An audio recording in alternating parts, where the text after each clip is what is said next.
Chapter 3. Faith. Visualization of, and belief in attainment of desire. The second step toward riches. Faith is the head chemist of the mind. When faith is blended with the vibration of thought, the subconscious mind instantly picks up the vibration, translates it into its spiritual equivalent, and transmits it to infinite intelligence, as in the case of prayer.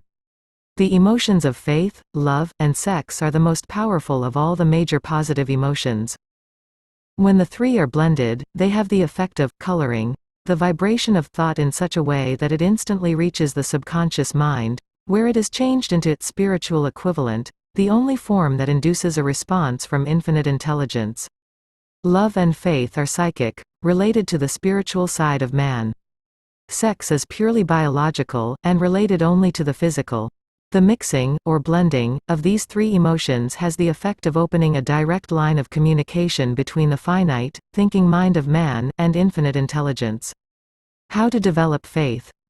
There comes, now, a statement which will give a better understanding of the importance the principle of autosuggestion assumes in the transmutation of desire into its physical, or monetary equivalent. Namely, faith is a state of mind which may be induced, or created, by affirmation or repeated instructions to the subconscious mind, through the principle of autosuggestion. As an illustration, consider the purpose for which you are, presumably, reading this book. The object is, naturally, to acquire the ability to transmute the intangible thought impulse of desire into its physical counterpart, money. By following the instructions laid down in the chapters on autosuggestion, and the subconscious mind, as summarized in the chapter on autosuggestion, you may convince the subconscious mind that you believe you will receive that for which you ask, and it will act upon that belief, which your subconscious mind passes back to you in the form of faith, followed by definite plans for procuring that which you desire. The method by which one develops faith, where it does not already exist, is extremely difficult to describe, almost as difficult, in fact, as it would be to describe the color of red to a blind man who has never seen color, and has nothing with which to compare what you describe to him. Faith is a state of mind which you may develop at will, after you have mastered the 13 principles, because it is a state of mind which develops voluntarily, through application and use of these principles. Repetition of affirmation of orders to your subconscious mind is the only known method of voluntary development of the emotion of faith. Perhaps the meaning may be made clearer through the following explanation as to the way men sometimes become criminals. Stated in the words of a famous criminologist, when men first come into contact with crime, they abhor it. If they remain in contact with crime for a time, they become accustomed to it, and endure it. If they remain in contact with it long enough, they finally embrace it, and become influenced by it. This is the equivalent of saying that any impulse of thought which is repeatedly passed on to the subconscious mind is, finally, accepted and acted upon by the subconscious mind, which proceeds to translate that impulse into its physical equivalent, by the most practical procedure available. In connection with this, consider again the statement, all thoughts which have been emotionalized, given feeling, and mixed with faith, begin immediately to translate themselves into their physical equivalent or counterpart. The emotions, or the feeling portion of thoughts, are the factors which give thoughts vitality, life, and action. The emotions of faith, love, and sex, when mixed with any thought impulse, give it greater action than any of these emotions can do singly. Not only thought impulses which have been mixed with faith, but those which have been mixed with any of the positive emotions, or any of the negative emotions, may reach and influence the subconscious mind. From this statement, you will understand that the subconscious mind will translate into its physical equivalent, a thought impulse of a negative or destructive nature, just as readily as it will act upon thought impulses of a positive or constructive nature. This accounts for the strange phenomenon which so many millions of people experience, referred to as misfortune, or bad luck. There are millions of people who believe themselves doomed to poverty and failure, because of some strange force over which they believe they have no control. They are the creators of their own misfortunes, because of this negative belief, which is picked up by the subconscious mind, and translated into its physical equivalent. This is an appropriate place at which to suggest again that you may benefit, by passing on to your subconscious mind, any desire which you wish translated into its physical, or monetary equivalent, in a state of expectancy or belief that the transmutation will actually take place. Your belief, or faith, is the element which determines the action of your subconscious mind. There is nothing to hinder you from deceiving your subconscious mind when giving it instructions through autosuggestion, as I deceived my son's subconscious mind. To make this deceit more realistic, conduct yourself just as you would if you were already in possession of the material thing which you are demanding when you call upon your subconscious mind. The subconscious mind will transmute into its physical equivalent, by the most direct and practical media available, any order which is given to it in a state of belief, or faith that the order will be carried out. Surely, enough has been stated to give a starting point from which one may, through experiment and practice, acquire the ability to mix faith with any order given to the subconscious mind. Perfection will come through practice. It cannot come by merely reading instructions. If it be true that one may become a criminal by association with crime, and this is a known fact, it is equally true that one may develop faith by voluntarily suggesting to the subconscious mind that one has faith. The mind comes, finally, to take on the nature of the influences which dominate it. Understand this truth, and you will know why it is essential for you to encourage the positive emotions as dominating forces of your mind, and discourage and eliminate negative emotions. A mind dominated by positive emotions becomes a favorable abode for the state of mind known as faith. A mind so dominated may, at will, give the subconscious mind instructions, which it will accept and act upon immediately.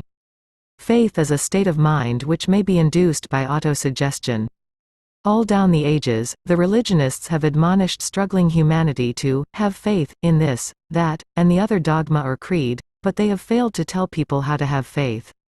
They have not stated that faith is a state of mind, and that it may be induced by self-suggestion. In language which any normal human being can understand, we will describe all that is known about the principle through which faith may be developed, where it does not already exist. Have faith in yourself, faith in the infinite. Before we begin, you should be reminded again that faith is the eternal elixir, which gives life, power, and action to the impulse of thought. The foregoing sentence is worth reading a second time, and a third, and a fourth. It is worth reading aloud. Faith is the starting point of all accumulation of riches. Faith is the basis of all miracles, and all mysteries which cannot be analyzed by the rules of science. Faith is the only known antidote for failure. Faith is the element, the chemical, which, when mixed with prayer, gives one direct communication with infinite intelligence. Faith is the element which transforms the ordinary vibration of thought, created by the finite mind of man, into the spiritual equivalent. Faith is the only agency through which the cosmic force of infinite intelligence can be harnessed and used by man. Every one of the foregoing statements is capable of proof. The proof is simple and easily demonstrated. It is wrapped up in the principle of autosuggestion. Let us center our attention, therefore, upon the subject of self-suggestion, and find out what it is, and what it is capable of achieving. It is a well-known fact that one comes, finally, to believe whatever one repeats to oneself, whether the statement be true or false. If a man repeats a lie over and over, he will eventually accept the lie as truth. Moreover, he will believe it to be the truth. Every man is what he is, because of the dominating thoughts which he permits to occupy his mind. Thoughts which a man deliberately places in his own mind, and encourages with sympathy, and with which he mixes any one or more of the emotions, constitute the motivating forces, which direct and control his every movement, act, and deed. Comes, now, a very significant statement of truth. Thoughts which are mixed with any of the feelings of emotions, constitute a magnetic force which attracts, from the vibrations of the ether, other similar, or related thoughts. A thought thus magnetized with emotion may be compared to a seed which, when planted in fertile soil, germinates, grows, and multiplies itself over and over again, until that which was originally one small seed, becomes countless millions of seeds of the same brand. The ether is a great cosmic mass of eternal forces of vibration. It is made up of both destructive vibrations and constructive vibrations. It carries, at all times, vibrations of fear, poverty, disease, failure, misery, and vibrations of prosperity, health, success, and happiness, just as surely as it carries the sound of hundreds of orchestrations of music, and hundreds of human voices, all of which maintain their own individuality, and means of identification, through the medium of radio. From the great storehouse of the ether, the human mind is constantly attracting vibrations which harmonize with that which dominates the human mind. Any thought, idea, plan, or purpose which one holds in one's mind attracts, from the vibrations of the ether, a host of its relatives, adds these relatives to its own force, and grows until it becomes the dominating, motivating master of the individual in whose mind it has been housed. Now, let us go back to the starting point, and become informed as to how the original seed of an idea, plan, or purpose may be planted in the mind. The information is easily conveyed. Any idea, plan, or purpose may be placed in the mind through repetition of thought. This is why you are asked to write out a statement of your major purpose, or definite chief aim, commit it to memory, and repeat it, in audible words, day after day, until these vibrations of sound have reached your subconscious mind. We are what we are, because of the vibrations of thought which we pick up and register, through the stimuli of our daily environment. Resolve to throw off the influences of any unfortunate environment, and to build your own life to order. Taking inventory of mental assets and liabilities, you will discover that your greatest weakness is lack of self-confidence. This handicap can be surmounted, and timidity translated into courage, through the aid of the principle of autosuggestion.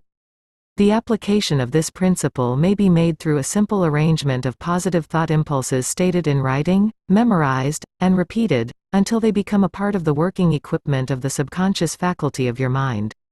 Self-confidence formula. First, I know that I have the ability to achieve the object of my definite purpose in life, therefore, I demand of myself persistent, continuous action toward its attainment, and I here and now promise to render such action.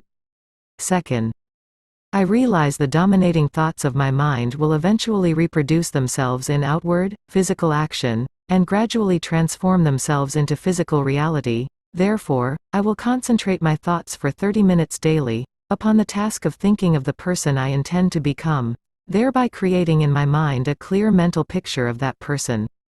Third, I know through the principle of autosuggestion, any desire that I persistently hold in my mind will eventually seek expression through some practical means of attaining the object back of it. Therefore, I will devote 10 minutes daily to demanding of myself the development of self-confidence. Fourth, I have clearly written down a description of my definite chief aim in life, and I will never stop trying, until I shall have developed sufficient self-confidence for its attainment. Fifth, I fully realize that no wealth or position can long endure, unless built upon truth and justice. Therefore, I will engage in no transaction which does not benefit all whom it affects. I will succeed by attracting to myself the forces I wish to use, and the cooperation of other people. I will induce others to serve me, because of my willingness to serve others.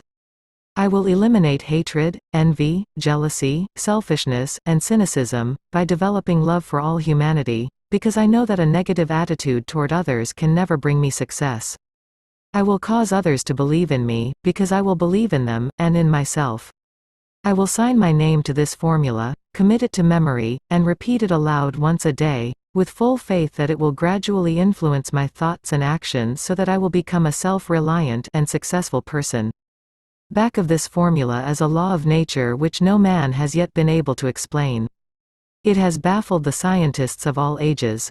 The psychologists have named this law, autosuggestion, and let it go at that. The name by which one calls this law is of little importance. The important fact about it is, it works for the glory and success of mankind, if it is used constructively.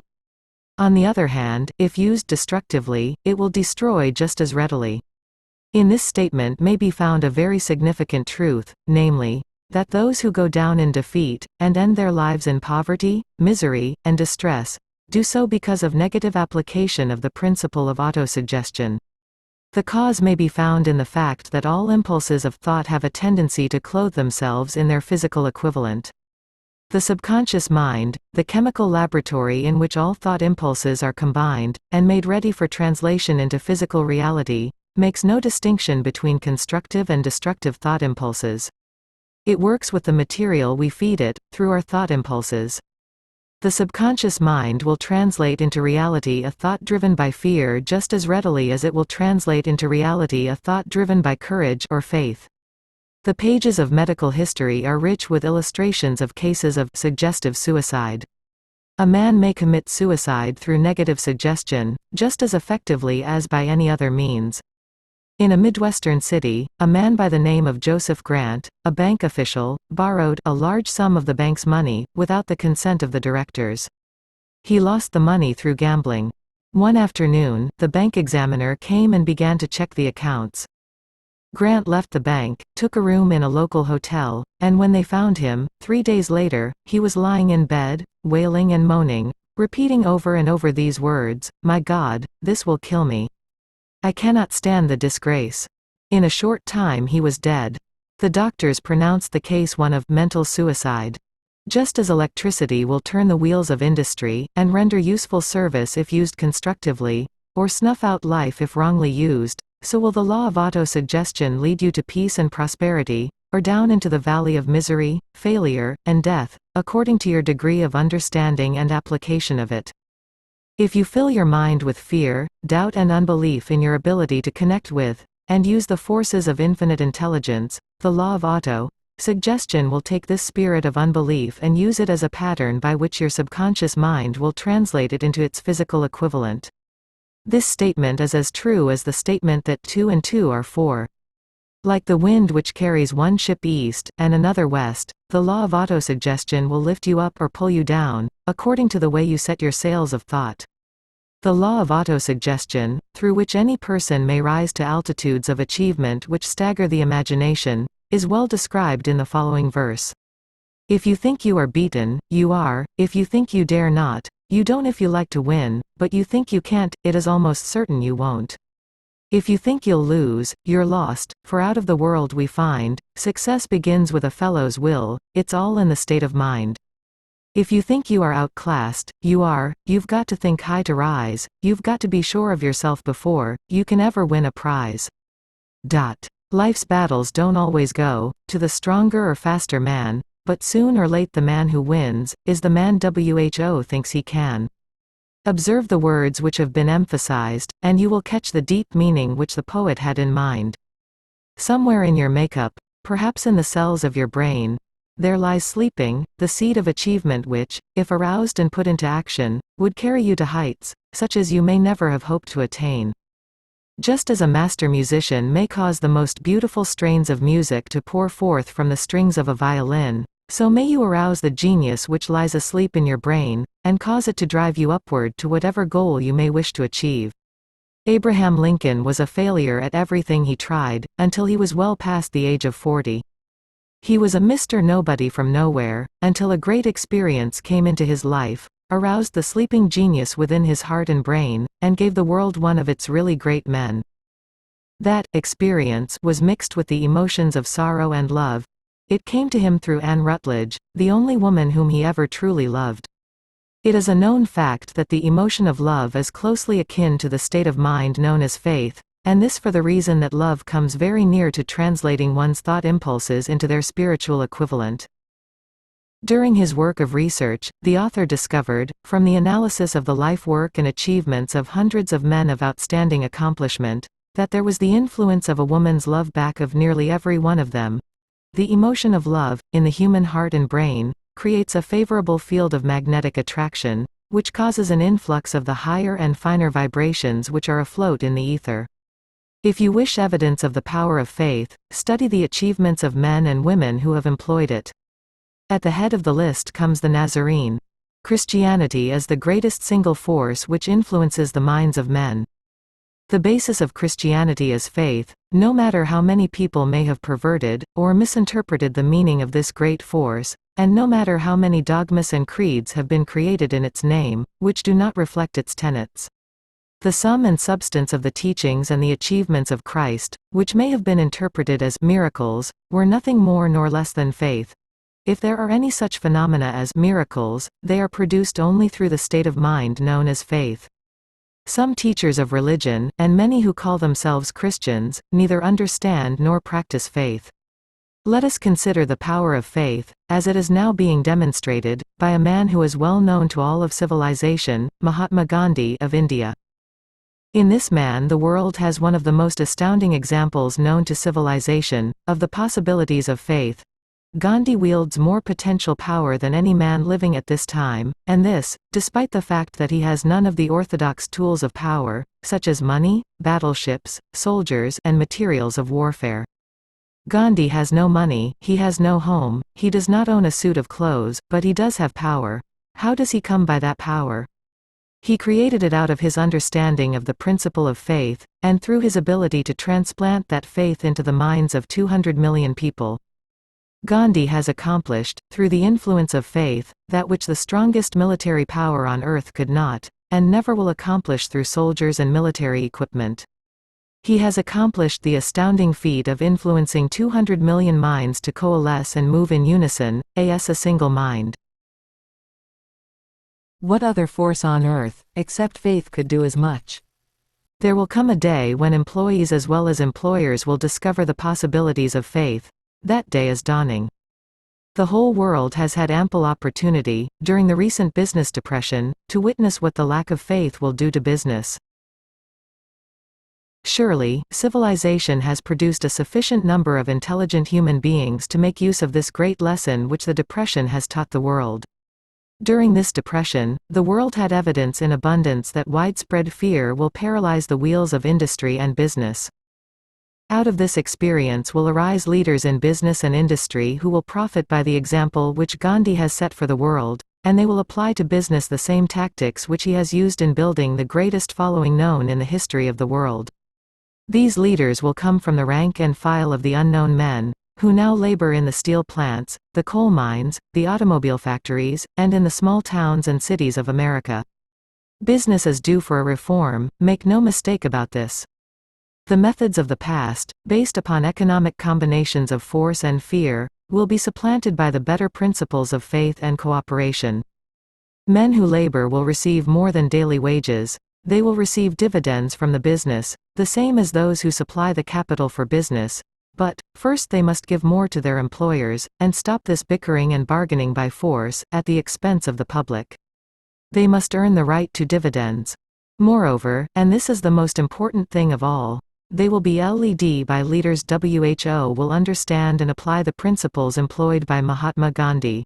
Only in this way may leaders get from their followers the spirit of full cooperation which constitutes power in its highest and most enduring form. This stupendous machine age in which we live, and from which we are just emerging, has taken the soul out of men. Its leaders have driven men as though they were pieces of cold machinery. They were forced to do so by the employees who have bargained, at the expense of all concerned, to get and not to give. The watchword of the future will be human happiness and contentment, and when this state of mind shall have been attained, the production will take care of itself, more effectively than anything that has ever been accomplished where men did not, and could not mix faith and individual interest with their labor. Because of the need for faith and cooperation in operating business and industry, it will be both interesting and profitable to analyze an event which provides an excellent understanding of the method by which industrialists and businessmen accumulate great fortunes, by giving before they try to get.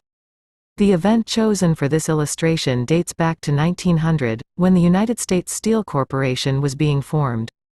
As you read the story, keep in mind these fundamental facts and you will understand how ideas have been converted into huge fortunes. First, the huge United States Steel Corporation was born in the mind of Charles M. Schwab, in the form of an idea he created through his imagination. Second, he mixed faith with his idea. Third, he formulated a plan for the transformation of his idea into physical and financial reality. Fourth, he put his plan into action with his famous speech at the University Club. Fifth, he applied, and followed through on his plan with persistence, and backed it with firm decision until it had been fully carried out.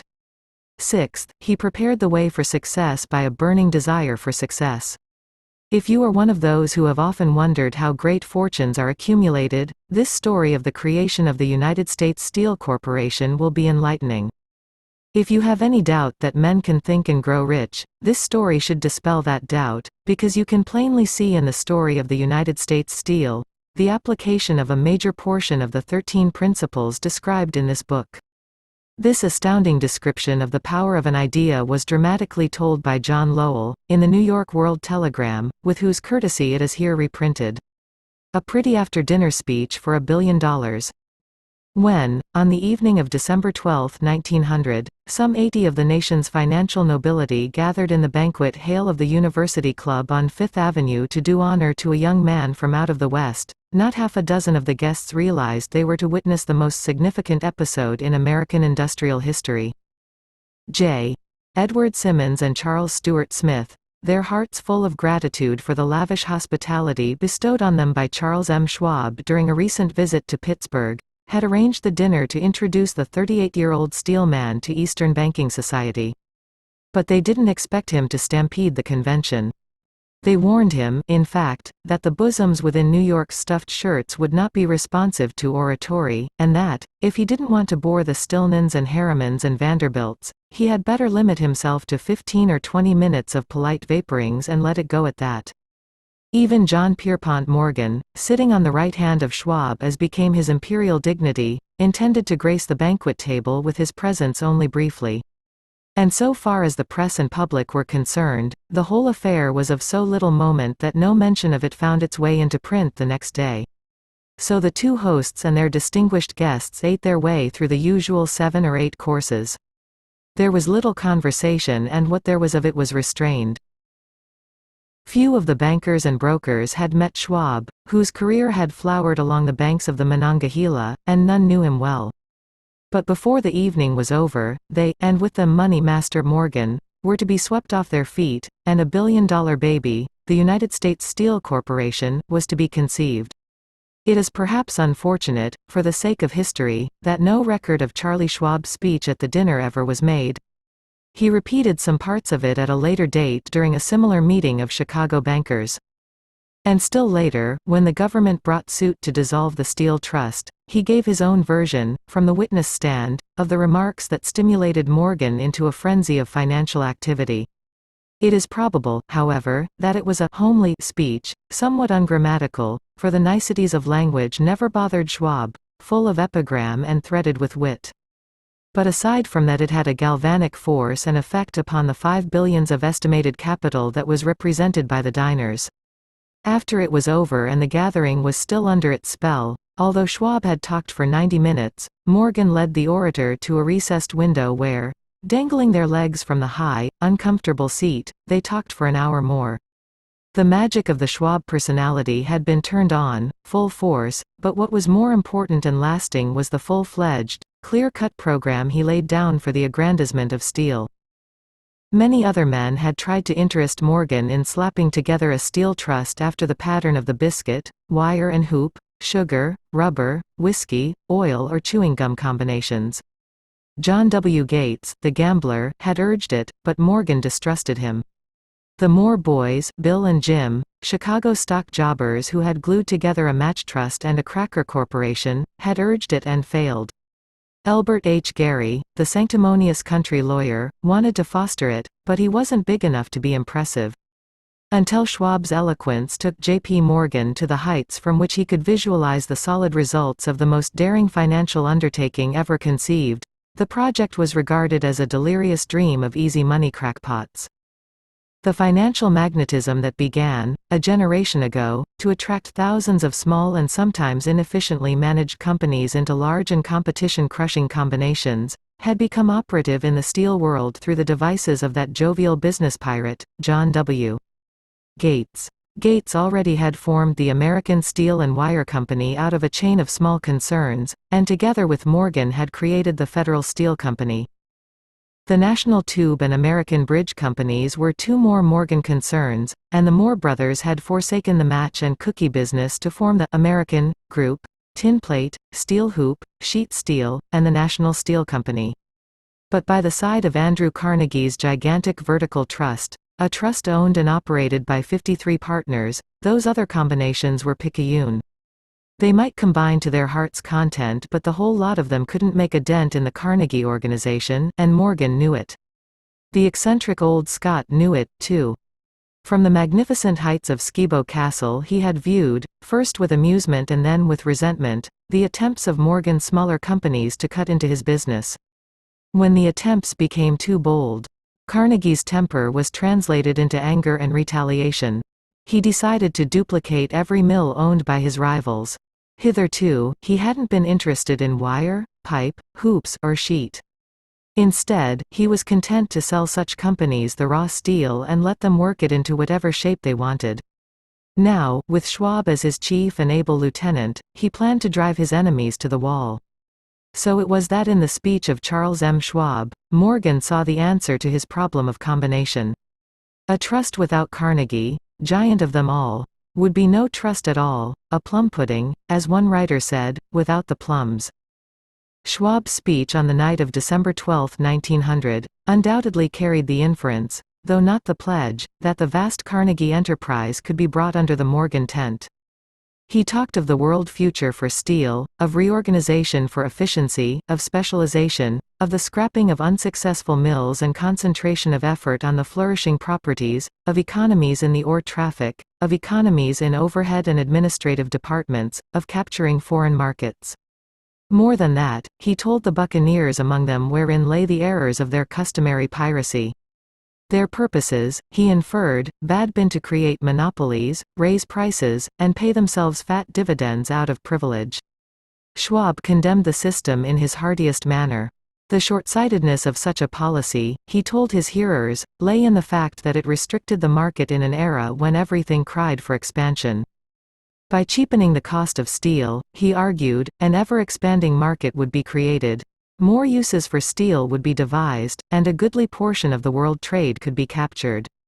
Actually, though he did not know it, Schwab was an apostle of modern mass production. So the dinner at the University Club came to an end. Morgan went home, to think about Schwab's rosy predictions. Schwab went back to Pittsburgh to run the steel business for Andrew Carnegie, while Gary and the rest went back to their stock tickers, to fiddle around in anticipation of the next move. It was not long coming. It took Morgan about 1 week to digest the feast of reason Schwab had placed before him. When he had assured himself that no financial indigestion was to result, he sent for Schwab, and found that young man rather coy. Mr. Carnegie, Schwab indicated, might not like it if he found his trusted company president had been flirting with the Emperor of Wall Street, the street upon which Carnegie was resolved never to tread. Then it was suggested by John W. Gates the go-between, that if Schwab happened to be in the Bellevue Hotel in Philadelphia, J.P. Morgan might also happen to be there. When Schwab arrived, however, Morgan was inconveniently ill at his New York home, and so, on the elder man's pressing invitation, Schwab went to New York and presented himself at the door of the financier's library. Now certain economic historians have professed the belief that from the beginning to the end of the drama, the stage was set by Andrew Carnegie, that the dinner to Schwab, the famous speech, the Sunday night conference between Schwab and the Money King, were events arranged by the canny Scot. The truth is exactly the opposite. When Schwab was called in to consummate the deal, he didn't even know whether the little boss, as Andrew was called, would so much as listen to an offer to sell, particularly to a group of men whom Andrew regarded as being endowed with something less than holiness. But Schwab did take into the conference with him, in his own handwriting, 6 sheets of copper plate figures, representing to his mind the physical worth and the potential earning capacity of every steel company he regarded as an essential star in the new metal firmament. 4 men pondered over these figures all night. The chief, of course, was Morgan, steadfast in his belief in the divine right of money. With him was his aristocratic partner, Robert Bacon, a scholar and a gentleman. The third was John W. Gates, whom Morgan scorned as a gambler and used as a tool. The fourth was Schwab, who knew more about the processes of making and selling steel than any whole group of men then living. Throughout that conference, the Pittsburghers' figures were never questioned. If he said a company was worth so much, then it was worth that much and no more. He was insistent, too, upon including in the combination only those concerns he nominated. He had conceived a corporation in which there would be no duplication, not even to satisfy the greed of friends who wanted to unload their companies upon the broad Morgan shoulders. Thus he left out, by design, a number of the larger concerns upon which the walruses and carpenters of Wall Street had cast hungry eyes. When dawn came, Morgan rose and straightened his back. Only one question remained. "Do you think you can persuade Andrew Carnegie to sell?" he asked. "I can try," said Schwab. "If you can get him to sell, I will undertake the matter," said Morgan. So far so good. But would Carnegie sell? How much would he demand? Schwab thought. About $320 million. What would he take payment in? Common or preferred stocks? Bonds? Cash? Nobody could raise $250 million in cash. There was a golf game in January on the frost-cracking heath of the St. Andrews Links in Westchester, with Andrew bundled up in sweaters against the cold, and Charlie talking volubly, as usual, to keep his spirits up.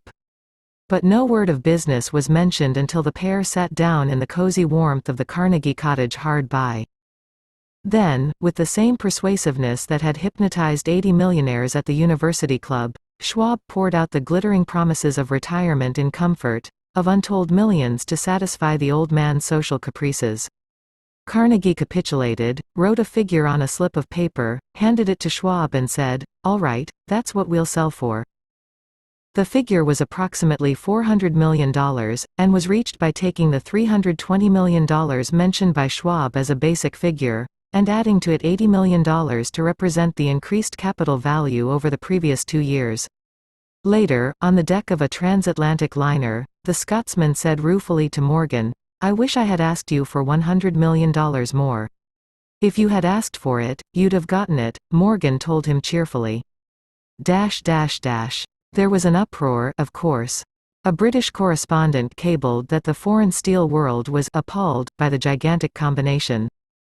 President Hadley, of Yale, declared that unless trusts were regulated, the country might expect an emperor in Washington within the next 25 years. But that able stock manipulator, Keene, went at his work of shoving the new stock at the public so vigorously that all the excess water, estimated by some at nearly $600 million, was absorbed in a twinkling. So Carnegie had his millions, and the Morgan Syndicate had $62 million for all its trouble, and all the boys, from Gates to Gary, had their millions. The 38-year-old Schwab had his reward. He was made president of the new corporation and remained in control until 1930. The dramatic story of Big Business, which you have just finished, was included in this book, because it is a perfect illustration of the method by which desire can be transmuted into its physical equivalent. I imagine some readers will question the statement that a mere, intangible desire can be converted into its physical equivalent. Doubtless some will say, you cannot convert nothing into something. The answer is in the story of United States Steel. That giant organization was created in the mind of one man. The plan by which the organization was provided with the steel mills that gave it financial stability was created in the mind of the same man. His faith, his desire, his imagination. His persistence were the real ingredients that went into United States Steel. The steel mills and mechanical equipment acquired by the corporation, after it had been brought into legal existence, were incidental, but careful analysis will disclose the fact that the appraised value of the properties acquired by the corporation increased in value by an estimated $600 million, by the mere transaction which consolidated them under one management. In other words, Charles M. Schwab's idea, plus the faith with which he conveyed it to the minds of J.P. Morgan and the others, was marketed for a profit of approximately $600 million. Not an insignificant sum for a single idea. What happened to some of the men who took their share of the millions of dollars of profit made by this transaction, is a matter with which we are not now concerned. The important feature of the astounding achievement is that it serves as unquestionable evidence of the soundness of the philosophy described in this book, because this philosophy was the warp and the woof of the entire transaction. Moreover, the practicability of the philosophy has been established by the fact that the United States Steel Corporation prospered, and became one of the richest and most powerful corporations in America, employing thousands of people, developing new uses for steel, and opening new markets, thus proving that the $600 million in profit which the Schwab idea produced was earned. Riches begin in the form of thought. The amount is limited only by the person in whose mind the thought is put into motion. Faith removes limitations. Remember this when you are ready to bargain with life for whatever it is that you ask as your price for having passed this way. Remember, also, that the man who created the United States Steel Corporation was practically unknown at the time. He was merely Andrew Carnegie's Man Friday, until he gave birth to his famous idea. After that he quickly rose to a position of power, fame, and riches. There are no limitations to the mind except those we acknowledge. Both poverty and riches are the offspring of thought.